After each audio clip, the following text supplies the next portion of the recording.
Hi అండి. ఈరోజు రెండవ శ్రావణ శుక్రవారం కదండి. మా ఇంట్లో నేను చాలా సింపుల్గా పూజ అయితే చేసేసుకున్నాను. నిన్నటి వీడియోలో ఏంటంటే మా ఆయన నన్ను చూస్తున్నారనే విషయం నాకు అర్థమైందని చెప్పాను కదండి. తను అనుకున్నారంట ఎలా అయినా సరే తనకి నెంబర్ ఇవ్వాలని చాలా గట్టిగా ఫిక్స్ అయ్యారు. అసలు తన నెంబర్ ఇవ్వాలనుకుంటున్నారన్న విషయం కూడా నాకు తెలియదండి.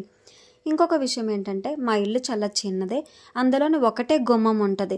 ఇంటి బ్యాక్ సైడ్ అనేది ఓపెన్ ఉండదు. మరి ఏ చిన్న పని ఉన్నా ఏ చిన్న కారణమైనా సరే ఇంకా బయటికే రావాలి నేను.